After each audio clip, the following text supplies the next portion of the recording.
Teka. Ginagawa mo? I wanna die! Teka. Jade, bitawan mo. No! Gusto ko na magpakamatay. I love you, Dad. Ikaw lang ang lalaking minahal ko ng ganito. At si Mookie. Mahal na mahal ko si Mookie.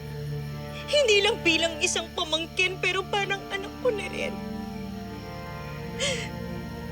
She made me feel like a mother. Ayoko na! Pero Jade, teka, sandali. Hindi! Iwan mo na ako, Dan! Umalis ka na! Iwan mo I'm na ako! sorry, Jade. Hayaan mo na ako! Ang gagalaw. Teka lang. Jade.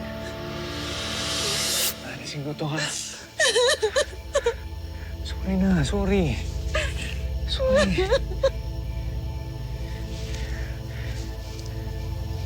Jade, I'm sorry. Dahil nagkamali ako.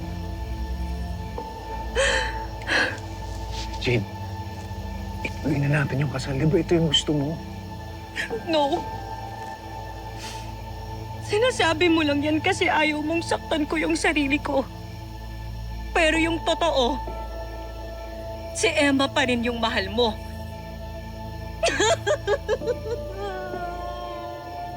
Ayoko na! Umalis ka na! Iwan mo na ako!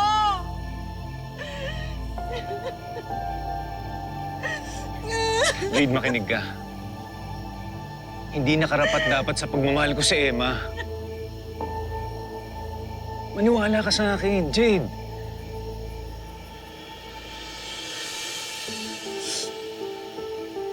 Bakit? Ano bang nangyari, Dan? May nagawa na naman ba si Emma?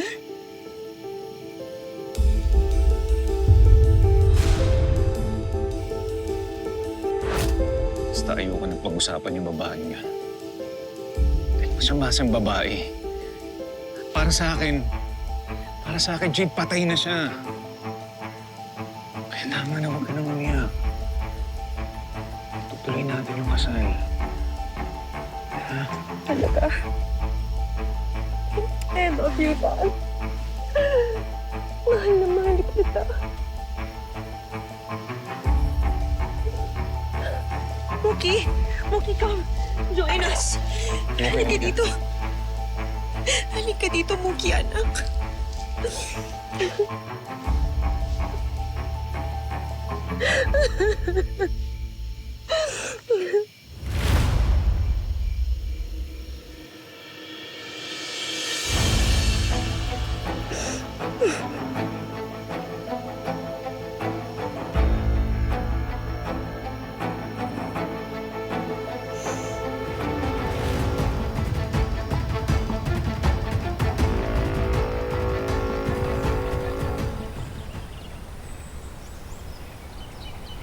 Pasensya ka na, Anne, ha? If I had to ask you to come here kasi may mga konting changes dun sa wedding. Hey, no problem, Miss Jade. Anytime po. Buti na lang, hindi ko pa nababawi yung mga invitations, Jade. Buti na lang. Thank goodness for that. Anyway, yung ibang mga changes kasi, meron ng konting pagbabago sa time. Sige po. So,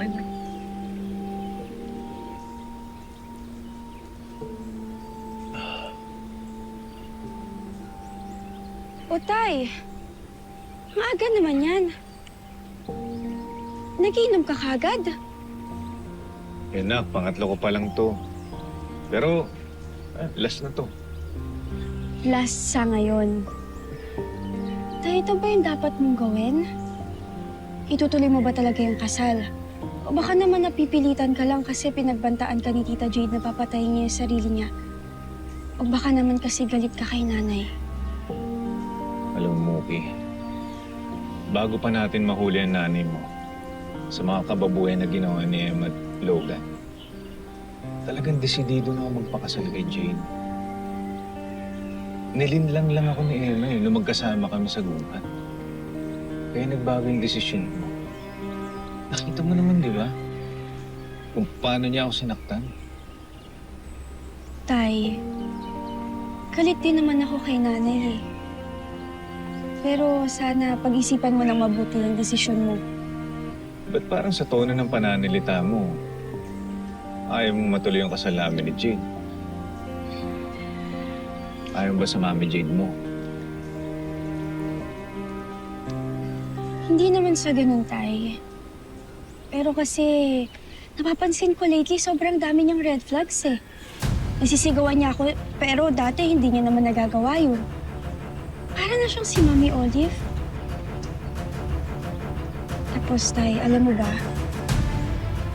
Nung nalaman niya na matutuloy na ulit yung kasal, nakita ko ngumisi siya.